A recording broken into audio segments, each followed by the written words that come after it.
this is me Tintu and you are watching your Tintuzlife. അപ്പോൾ നമ്മൾ കണ്ടിട്ട് കുറച്ച് ദിവസമായല്ലേ, എല്ലാ കൂട്ടുകാർക്കും സുഖമാണെന്ന് വിചാരിക്കുന്നു. അപ്പം ഇന്നത്തെ നമ്മളുടെ ഈ വീഡിയോയുടെ ടോപ്പിക് എന്ന് പറയുന്നത് ആക്ച്വലി നമ്മളുടെ സ്വർണ്ണാഭരണങ്ങൾ എങ്ങനെ നമുക്ക് വെട്ടിത്തിളങ്ങുന്ന രീതിയിലാക്കാൻ പറ്റും നമ്മളുടെ വീട്ടിൽ തന്നെ എന്നുള്ളതാണ്. അപ്പോൾ നമുക്കറിയാം, നമ്മൾ എല്ലാവരും തന്നെ ഗോൾഡ് ഓർണമെൻറ്റ്സ് യൂസ് ചെയ്യുന്നവരാണ്, കുറച്ച് പേരൊക്കെ യൂസ് ചെയ്യാത്തവരും ഉണ്ടാവും. അപ്പോൾ നമ്മൾക്കുള്ള ഈ ഗോൾഡ് നമ്മൾ കുറച്ച് കാലം യൂസ് ചെയ്ത് കഴിയുമ്പോഴത്തേക്കും കുറേ ചെളി, പൊടി ഇങ്ങനെയുള്ള സാധനങ്ങളൊക്കെ വന്നിട്ട് നമ്മൾ വാങ്ങിയ സമയത്തുള്ള ആ തിളക്കവും കാര്യങ്ങളൊക്കെ നഷ്ടപ്പെട്ടു പോകാനായിട്ടുള്ള ഒരു സാധ്യതയുണ്ട് അല്ലേ, അങ്ങനെ ഉണ്ടാവാറുണ്ട്. അപ്പം അതുകൊണ്ട് നമ്മളത് എങ്ങനെയാണ് നന്നായിട്ട് വാഷ് ചെയ്തിട്ട് അതിനെ ആ ഒരു തിളക്കം നമ്മൾ വീണ്ടെടുക്കുന്നത് എന്നാണ് ആക്ച്വലി എൻ്റെ ഈ വീഡിയോയിലൂടെ ഞാൻ ഡെമോൺസ്ട്രേറ്റ് ചെയ്ത് കാണിക്കാൻ വേണ്ടിയിട്ട് പോകുന്നത്. ചിലപ്പോൾ ഞാൻ ഈ കാണിക്കുന്ന ടെക്നിക്ക് നിങ്ങളിൽ പലരും യൂസ് ചെയ്യുന്നതായിരിക്കും, എന്നാലും ഞാൻ എനിക്കറിയുന്ന ഒരു കാര്യം നിങ്ങളുമായിട്ട് ഷെയർ ചെയ്യുന്നു എന്ന് മാത്രം.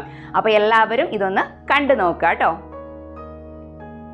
അപ്പോൾ അങ്ങനെ നമ്മൾ കഴുകാൻ വേണ്ടിയിട്ടുള്ള ഗോൾഡ് എടുക്കാൻ വേണ്ടിയിട്ട് പോവാണ്. അപ്പോൾ ഇതിനകത്ത് ഞാൻ എല്ലാം ഒന്നും എപ്പോഴും യൂസ് ചെയ്യാറില്ല. ഇതിൽ എൻ്റെ താലിമാലയും അതേപോലെ തന്നെ ഒരു വെഡ്ഡിങ് റിങ്ങുമാണ് ഞാൻ എപ്പോഴും ഉപയോഗിക്കുന്നത്.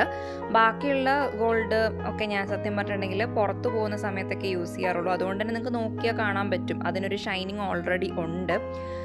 നമുക്കത് കമ്പയർ ചെയ്യുമ്പോൾ മനസ്സിലാവുമല്ലോ. അപ്പോൾ നമ്മുടെ ചെയിനാണ് കുറച്ചൊന്ന് കളറ് മങ്ങിയിരിക്കുന്നത്, അതേപോലെ തന്നെ റിങ്ങും. അപ്പോൾ നമുക്ക് ഇതൊക്കെ ഒന്ന് കഴുകിയെടുക്കാം. അതിന് വേണ്ടിയിട്ട് ഞാനൊരു പാത്രത്തിലേക്ക് കുറച്ച് ചൂടുവെള്ളം ആണ് ഒഴിച്ചു കൊടുക്കുന്നത്. ഈ ചൂടോടുകൂടി അല്ല കേട്ടോ നമ്മൾ ചെയ്യുന്നത്, ചൂടാറിയിട്ട് നമ്മൾ പാകത്തിനുള്ള ചൂടാവുമ്പോഴത്തേക്കും നമുക്ക് ഇതിലേക്ക് കുറച്ച് ഷാമ്പു ആഡ് ചെയ്ത് കൊടുക്കാം. അതേപോലെ തന്നെ ഒരു 1/2 മുതൽ 1 സ്പൂൺ വരെയുള്ള മഞ്ഞൾപ്പൊടിയും കൂടി ഇതിലേക്ക് നമുക്ക് ചേർത്ത് കൊടുക്കാം. എന്നിട്ട് നന്നായിട്ടൊന്ന് മിക്സ് ചെയ്ത് എടുക്കുകയാണ് നമ്മൾ ചെയ്യേണ്ടത്. അതിനുശേഷം നമുക്ക് കഴുകി എടുക്കേണ്ടതായ ആ ഒരു ഓർണമെൻറ്റ്സ് എന്താണെന്ന് വെച്ചിട്ടുണ്ടെങ്കിൽ നമുക്കിതിലേക്ക് ഇട്ട് കൊടുക്കാം. കണ്ടോ, ഇതിലൊക്കെ ഒരുപാട് ചെളിയുണ്ട്. അപ്പോൾ നമുക്ക് ഇതൊന്ന് ഇതിലേക്ക് ഇട്ട് കൊടുത്തിട്ട് നമ്മളൊരു 30 മിനിറ്റ്സ് വരെ നമ്മൾ ഇതിനൊന്ന് സോക്ക് ചെയ്ത് വെക്കുകയാണ് ചെയ്യേണ്ടത്. അതിനുശേഷമാണ് നമ്മൾ നെക്സ്റ്റ് പ്രൊസീജിയർ. അപ്പോൾ ഇവിടെ നമ്മളിപ്പോൾ ഒരു 30 മിനിറ്റ്സ് കഴിഞ്ഞതിന് ശേഷം നമ്മുടെ മാലയും അതേപോലെ തന്നെ നമ്മുടെ റിങ്ങുകളും കാര്യങ്ങളൊക്കെ നമ്മളൊരു വേറൊരു പാത്രത്തിലേക്ക് മാറ്റുകയാണ് ചെയ്യുന്നത്. അപ്പം എന്നിട്ടാണ് നമ്മൾ ക്ലീൻ ചെയ്തെടുക്കാൻ വേണ്ടിയിട്ട് പോകുന്നത്. അപ്പോൾ അതിന് വേണ്ടിയിട്ട് ഞാനിവിടെ ഒരു പഴയ ടൂത്ത് ബ്രഷ് യൂസ് ചെയ്തിട്ടുണ്ട്. അപ്പോൾ ജസ്റ്റ് ഒന്ന് ചൂടുവെള്ളത്തിൽ കഴുകിയെടുത്തതിന് ശേഷം നമുക്ക് ഇപ്പം നമ്മൾ ഓൾറെഡി ഉണ്ടാക്കി വെച്ച സൊല്യൂഷനിൽ നല്ല സോപ്പ് കാര്യങ്ങളൊക്കെ ഉണ്ടല്ലോ. അപ്പോൾ അത് കാരണം നമ്മൾ ആ ഒരു മിക്സ്ചറിൽ ഇടയ്ക്ക് മുക്കിയിട്ട് നമുക്കിതൊന്ന് നല്ലതുപോലെ ഒന്ന് കഴുകിയെടുക്കണം.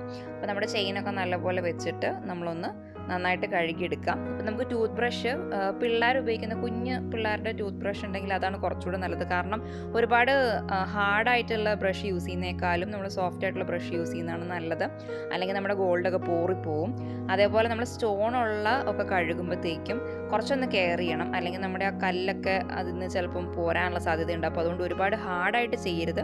ജസ്റ്റ് ജെന്റ്ലി ഒന്ന് റബ്ബ് ചെയ്തിട്ട് അതേപോലെ എൻ്റെ പുറകു വശത്തുള്ള ആ ഒരു ഗ്യാപ്പിലേക്കാണ് കുറേ അഴുക്കുണ്ടാവുക. അപ്പോൾ അതൊക്കെ നമുക്കൊന്ന് ബ്രഷ് ചെയ്ത് റെഡിയാക്കാം. അതേപോലെ തന്നെ നിങ്ങൾ ഈ ഒരു റിങ് നല്ലപോലെ അഴുക്കുണ്ട്. അപ്പോൾ അതിപ്പോൾ കണ്ടോ, നമ്മളിപ്പോൾ ഒന്ന് ജസ്റ്റ് ബ്രഷ് ചെയ്തപ്പോൾ തന്നെ നല്ലൊരു നിറമൊക്കെ വന്നിട്ടുണ്ട്. അപ്പോൾ ഇതേപോലെ നമ്മളെല്ലാം ഒന്ന് ബ്രഷ് ചെയ്തെടുക്കുകയാണ് ചെയ്യേണ്ടത് കേട്ടോ. അപ്പോൾ നിങ്ങൾക്ക് എത്രത്തോളം ഇതേപോലെ കഴുകിയെടുക്കണോ അതേപോലെ നമുക്ക് ഇത് ആഡ് ചെയ്ത് കൊടുത്തിട്ട് നമുക്കിതുപോലെ ഒരു 30 മിനിറ്റ്സ് കഴിയുമ്പം ഇങ്ങനെ നമുക്ക് ബ്രഷ് ഉപയോഗിച്ചിട്ട് നമുക്ക് ക്ലീൻ ചെയ്തെടുക്കാവുന്നതാണ്. അപ്പോൾ എല്ലാം ഇതേപോലെ ഞാനിപ്പോൾ ഒന്ന് എല്ലാം ആക്കി എടുത്തിട്ടുണ്ട്. ഇനി അടുത്തതായിട്ട് നമ്മൾ ചെയ്യുന്നതെന്ന് പറഞ്ഞിട്ടുണ്ടെങ്കിൽ നല്ല റണ്ണിങ് വാട്ടറിൽ, അതായത് നമ്മുടെ നോർമൽ ടെമ്പറേച്ചറിലുള്ള വാട്ടറിൽ നമ്മളിതൊന്ന് കഴുകിയെടുക്കുകയാണ് ചെയ്യുന്നത്. അപ്പോൾ നമുക്ക് എന്തെങ്കിലും അഴുക്കും കാര്യങ്ങളൊക്കെ ഉണ്ടെങ്കിൽ അത് നന്നായിട്ട് അങ്ങ് വാഷ് ചെയ്ത് പൊക്കോളും. അപ്പോൾ നമ്മുടെ മോതിരമൊക്കെ കണ്ടോ, നല്ലൊരു ഷൈനിങ് വന്നിട്ടുണ്ട്, അതേപോലെ ചെളിയൊക്കെ പോയിട്ടുണ്ട്. അപ്പം നിങ്ങൾക്കത് കാണുമ്പം ക്യാമറയിൽ എങ്ങനെയാണ് കാണുന്നത് എനിക്കറിയത്തില്ല, നേരിട്ട് നല്ലപോലെ നല്ലൊരു ക്ലിയർ ആയിട്ട് വന്നിട്ടുണ്ടായിരുന്നു. അപ്പം ഇനി നമ്മൾ ചെയ്യുന്നതെന്ന് പറഞ്ഞിട്ടുണ്ടെങ്കിൽ നമ്മളൊരു ചെറിയൊരു ടവൽ എടുത്തിട്ട് ജസ്റ്റ് നമ്മളൊന്ന് അതിനെ ഒപ്പിയെടുക്കുക. നമ്മളതിൻ്റെ വെള്ളവും കാര്യങ്ങളൊക്കെ കളയുക. ജസ്റ്റ് ഭയങ്കര ഹാർഷായിട്ട് ചെയ്ത് ചെയിനും കാര്യങ്ങളൊക്കെ പൊട്ടിപ്പോവും. ഇപ്പോൾ കണ്ടോ, നിങ്ങൾ ആദ്യം കണ്ട പോലെയാണോ, കുറച്ചുകൂടി ഒരു കളറും കാര്യങ്ങളൊക്കെ വന്നിട്ടുണ്ട്, നല്ലൊരു ഷൈനിങ് തന്നെ വന്നിട്ടുണ്ട് ഇതിന്. നിങ്ങൾക്ക് കാണാൻ പറ്റുന്നുണ്ടെന്ന് വിചാരിക്കുന്നു. ഇനി നമ്മുടെ ആ ഈ റിങ് നിങ്ങൾക്ക് ശരിക്കും അതിൻ്റെ ഡിഫറൻസ് മനസ്സിലാവും കേട്ടോ, കാരണം ഭയങ്കരമായിട്ട് അതിനകത്ത് ചെളി ഉണ്ടായിരുന്നു. അപ്പം നമുക്ക് ജസ്റ്റ് ഒന്ന് കമ്പയർ ചെയ്ത് നോക്കിയാൽ തന്നെ അറിയാൻ പറ്റും. നേരത്തെ നല്ല അഴുക്കുണ്ടായിരുന്നു, ഇപ്പോൾ അതൊക്കെ മാറിയിട്ടുണ്ട്. അപ്പം നമ്മുടെ എല്ലാ റിങ്ങും, നമ്മുടെ കല്ലുള്ള ആ ഒരു റിങ് കണ്ടോ, നല്ല തിളങ്ങുന്നുണ്ട് ശരിക്കും പറഞ്ഞിട്ടുണ്ടെങ്കിൽ. അപ്പോൾ ഇടയ്ക്ക് ഇങ്ങനെയൊക്കെ ഒന്ന് കഴുകി കൊടുക്കുന്നത് നല്ലതാണ്. നമ്മളുടെ ഗോൾഡ് പുതുപുത്തം പോലെ ഇരിക്കാൻ വേണ്ടിയിട്ട് നമ്മളെ ഹെൽപ്പ് ചെയ്യുന്നതാണ്.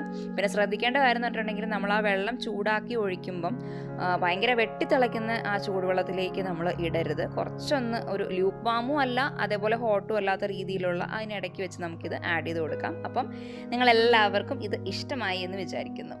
അപ്പോൾ എല്ലാവരും എങ്ങനെയാണ് നമ്മളുടെ ഗോൾഡ് ഓർണമെൻറ്റ്സ് ഒക്കെ വീട്ടിൽ തന്നെ വൃത്തിയാക്കി എടുക്കുന്നത് എന്ന് കണ്ടു. അതേപോലെ തന്നെ നിങ്ങൾക്ക് ഈ വീഡിയോ ഇഷ്ടമായി എന്ന് വിചാരിക്കുന്നു. അപ്പോൾ നിങ്ങൾക്ക് ഈ വീഡിയോ യൂസ്ഫുൾ ആയിട്ട് തോന്നുകയാണെങ്കിൽ തീർച്ചയായും നിങ്ങളുടെ ഫ്രണ്ട്സിൻ്റെ അറിവിലേക്ക് വേണ്ടിയിട്ട് ഷെയർ ചെയ്യുക. അതേപോലെ തന്നെ നിങ്ങൾ ഈ ചാനൽ ഒന്ന് സബ്സ്ക്രൈബ് ചെയ്ത് സപ്പോർട്ടും കൂടെ ചെയ്യാം കേട്ടോ. അപ്പോൾ ഇനി ഒരു നല്ല ഇൻഫോർമേറ്റീവ് ആയിട്ടുള്ള ഒരു കണ്ടന്റുമായിട്ട് വരുന്നത് വരെ this is me Tintu signing off from Tintu's life.